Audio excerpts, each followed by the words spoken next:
Hello and welcome to Falling Walls Conversations. I'm Charlotte Stoddart. I'm a science filmmaker and podcaster, making content for Nature and for other science magazines. And today I'm the moderator for this conversation with Hemai Parthasarathy. And before we start talking to Hemai, a few technical notes for those who have just joined us. We have 25 minutes for this conversation, and you in the digital audience are invited to ask questions at any point. So if you do have a question, use the raise hand button in Zoom to let us know. One of our tech team will then spotlight you to let you know that you've been chosen to ask the next question. And then I'll let you know when it's time to speak. If you have any technical difficulties, you can let us know in the chat, and one of our technical people will try to help you. This conversation is being recorded and will be available on the Falling Walls website after the Science Summit. So let's meet Hemai. Hemai, you have just joined X, the Moonshot factory at Google, which hopefully you can tell us what that means in a minute. Before that, you were at the Teal Foundation, where you helped to create and to run Breakout Labs, which is a program that supports scientist entrepreneurs. And before that, you were in publishing at Nature and at PLOS, so quite a varied career. But first, if you could tell us just a little bit about the Moonshot factory at Google and what that is and what your role there will be. I know you haven't been there very long. Absolutely, and it's delightful to be here. I have just joined the Moonshot Factory maybe 5 weeks ago now, so I'm still very much learning what it's all about. But I was excited for the opportunity to really create scientific innovation and impact in a different model than what I've been used to from my startup and venture experience previously. So the Moonshot Factory is part of Google, part of Alphabet, and our goal is really to find the next big thing, based on cutting edge technology, based on trying to solve big problems. We are empowered to take the most audacious approaches that we can find. I head up the rapid evaluation team, which is the first stage of the Moonshot Factory, where we vet very rapidly all different kinds of ideas, ranging from synthetic biology to clean energy. And we are going through them at a quick clip to try and understand, is there potential there? Could that be a project that eventually leads to a big moonshot within Alphabet? And where are those ideas coming from? Who's submitting them? They come from all over. So we have an internal team that is reading the literature, ideating on their own, talking to people within the factory. But then also outside, we work with university researchers, with startups. We are very open to sourcing great ideas from wherever they might come. And what's your criteria for a really good moonshot project? How do you choose between these ideas? Oh, well, I don't know that there's there's always a rubric of big impact, differentiated technology, and sort of an unexpected or an audacious link between them. I think it's a question I've been asking myself as I've joined the Moonshot Factory, what will make a great project? And I think it's very hard to, each one is unique. So if you look at the ones that have gone forward, so if you think about Waymo that came out of the Moonshot Factory, the driverless car company, that was certainly, has the technology, it has a component of, a strong component of computation, it has a strong mandate for both from a human perspective and from a climate perspective. But you say the sum of the parts is always bigger, right? The whole is always bigger than the sum of the parts. So I think we're looking for the thing we haven't seen before. And I guess the Moonshot Factory is sort of incubating the idea and helping to develop the idea and the technology. But with something like a driverless car, I'm guessing Google isn't going to be manufacturing that car at scale. So what's the sort of plan once that idea has been incubated and the technology developed? Where does it go then? Well, so at the earliest stages of the Moonshot Factory, we're prototyping. We are working with researchers outside of the factory. We are working with CROs to help us to manufacture things, to test them. And to test them. Ultimately, a moonshot, if it makes it all the way through and becomes an alphabet company, could be a manufacturer or not. The business model variety is open at that point. Let's talk a little bit about your previous role in Breakout Labs at the Teal Foundation. Could you just explain in a bit more detail what Breakout Labs is? Sure. Well, I will say that Breakout Labs we stopped the program basically this year, which is how I've ended up moving on. We started it in 2011 as a way to spur scientific innovation. We recognized that there was a lot of public research that had gone on that is supported, and the goal being that some of that is going to be translated into benefits for society. There were a lot of venture capitalists and others in sort of commercial markets that were ready to pick up de-risked technologies, and the problem at that time was that there was very little money available for the earliest phases of these deep tech startups. So we decided that philanthropy had a role to play. So we were using foundation dollars to support scientist entrepreneurs at the very earliest phases of their commercial roadmap. So quite often they would come to us and say, we have a breakthrough technology, we have a commercial hypothesis as to how this technology could make a big impact, and we would support them with some capital, $500,000, and more importantly, mentorship and networking to help them really grow into the kind of business that investors would be excited to support. And do you think there's still that gap in sort of ways to fund and enable these deep tech startups to be successful?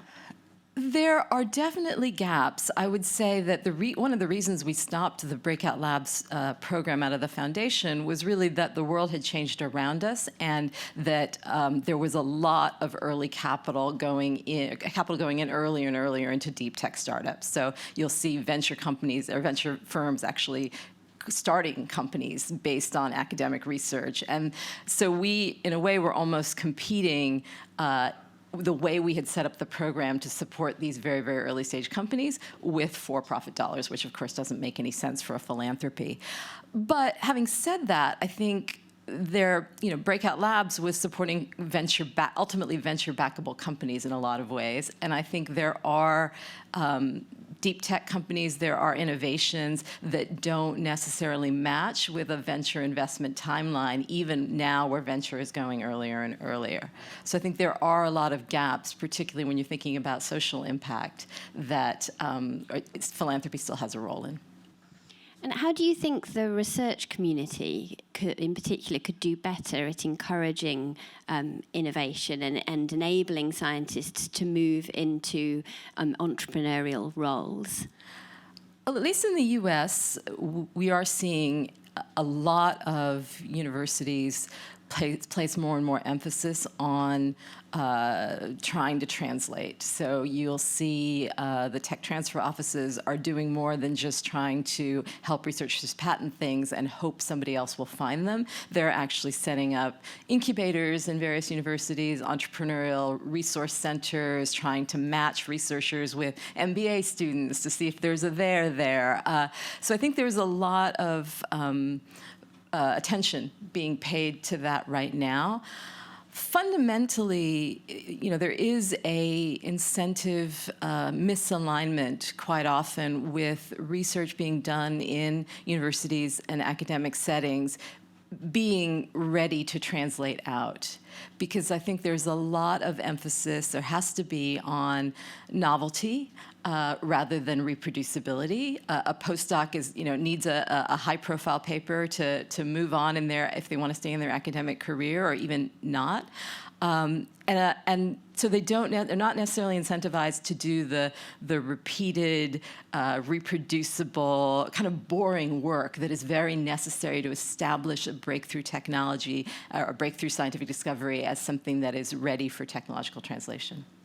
Before we continue, I'll just remind our audience that you are welcome to ask questions at any point, and you can use the raise hand button in Zoom to signal that you've got a question. So do you think that there's a role that publishers could play in I don't know, changing the incentives, changing the environment to make it easier for researchers to do the kind of research that you were talking about is necessary for then being able to develop an idea into the commercial market? I think publishers have responded to what's been called the reproducibility crisis. There are various efforts, and I think they're to be lauded, to make sure that data is available and that people can go and figure out, whether or not they can reproduce the research. There have been attempts to support publication of negative results, as you know, to support publication of, the paper that comes out in support of the great finding 6 weeks later, and to make sure that receives sort of a similar level of support. So I think publishers are trying to find ways to support more rigorous academic research and to de-emphasize novelty. But to be honest, at least at the high-profile level, the goal of, in many ways, of high-profile publishing is to put out stuff that people want to read, right? When I was in publishing, that's ultimately what you're doing. You're putting out something that people want to read. And so if people want to read novelty, that's what they're going to get. And I think that there is a circularity that no one player can solve. When I was working in open access publishing, I can remember we were trying to push very early on. We were going to foundations that were supporting research, and like the Wellcome Trust, and saying, and they were great open access supporters. Why don't you mandate that all of your researchers have to publish in open access journals? And ultimately, the supporters of science also need the validation that the work that they're supporting is good. So they want the high-profile imprimatur also. And there's a kind of circularity that's very, very hard to break. I would add, when you were saying, is there something that publishers can do to incentivize translational research within universities? I'm not actually sure that universities should be focused on translational research. I think, I said that they are making those efforts there. It's a real question as to where the best place is for the various sort of phases of an innovation life cycle to happen. And I'm not sure that a scholarly research center is necessarily that place. Mm. We have a question from the audience. So if you'd like to ask your question to Hemai now. Hello. Hi, Hemai. Thanks very much for the talk so far. It was really nice and interesting to hear all that you were saying. I got really interested in your profile, so maybe my question is a bit off topic, but I couldn't. How do you say? So I noticed that you learned Russian language, which is, congrats on that. This is very impressive for me as a Russian speaker. I always wonder why people jump into this challenge. Really appreciate that. My question would be about Russian scientific community. So, as you know, there is a big scientific community who speaks only Russian, and then Russians are not particularly good at learning, or maybe they're good, but they don't really speak other languages, and they're not very integrated in the scientific community sometimes, as I understand that. But there are a lot of bright minds. So maybe I was wondering, if you're a Russian speaker, did you maybe kind of try to help them integrate somehow to the scientific community, or did you do anything in this regard? And what's your experience as well working with Russian scientists or Russian entrepreneurs and stuff like that? Thank you so much. Pleasure. I'm afraid I don't have a good answer for you, though, because I learned Russian many, many, many years ago before I ever got into scientific publishing. Spent a little bit of time in Moscow. I was there when the first Reagan-Gorbachev summit happened, so I can tell you it's quite a while ago. But to your general point, I think that non-native English speakers struggle, or people that are doing great research in other countries that don't necessarily have access to the circles of scientific gatherings, are definitely at a disadvantage, and yet there is really interesting research that can happen in those places, and I've seen it taken out. So I've seen, for example, Russian entrepreneurs coming to Silicon Valley with science that was created many decades ago, but has never really gained innovation traction because it's sort of outside the mainstream. So I think it is both a disadvantage when you don't have the mainstream circulation of ideas to sort of build your career, but potentially in the long term an advantage when different islands of research can go their own way and reach a readiness level.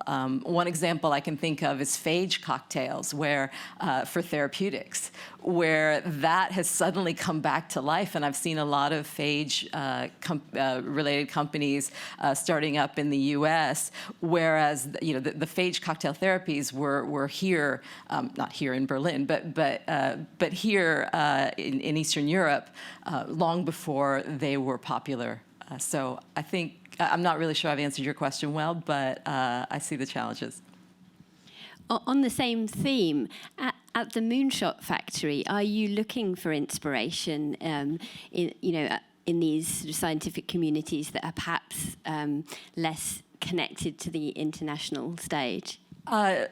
I think that would be a goal. So as I said, I've been there 4 weeks, and part of my my mandate and my challenge to myself is really to think about the best ways to look for great ideas. And I agree with you that you can look not only to other countries but also into the past, where things have been dropped for perhaps reasons of simply not being sexy enough at the time, but also for reasons that ideas were there, but the technology to meet them wasn't yet there. Right. Is there a particular project or perhaps area of research that you're really hoping an idea is going to land on your desk that you can pursue? No. People ask me this question quite a lot, and it's always that question of looking for the thing you don't know about, right? If I know about it, then I'm looking at it, and so no. The projects that I've heard about at the Moonshot Factory, things like driverless cars, things like Google Goggles, I think is another one of them. These are technologies that a lot of us have heard about. A lot's been written about them, talked about, but they're not technologies that any of us are using day to day in our lives. But is the end goal to get some of these ideas to that stage where they're technologies that we're all using? I think that is the goal of innovation writ large, but it just takes a long time. I mean, when I think about the companies that we helped to get off the ground through Breakout Labs in 2011, some of the first companies we supported, companies like Modern Meadow, which is fabricating leather, fermenting collagens and using material science to create leather that doesn't involve killing a cow. They're just bringing products. The first phase of bringing products to market a decade later, and these things just take time. I would say, we have another company, Cortexime, that came out of the Breakout Labs portfolio that just had some readouts on its clinical trial for an Alzheimer's drug, and we funded them, I think, in 2014 or something. So I think we underestimate, and as a society are quite impatient, especially now. Things have to happen faster and faster, and I may be a little bit of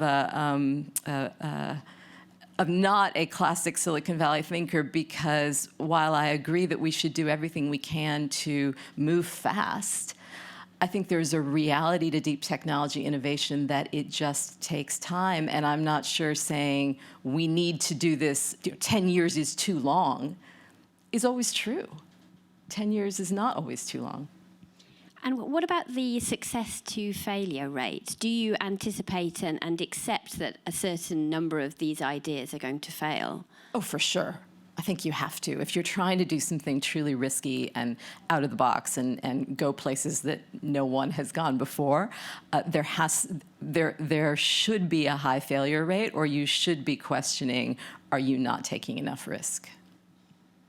And are there any, global challenges that you're particularly focused on and that you would really hope to see ideas that are going to be aimed at solving those big global challenges?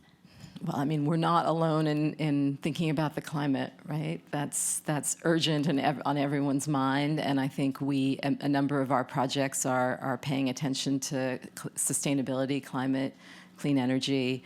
So I think that's an area you also are seeing now much more private investment.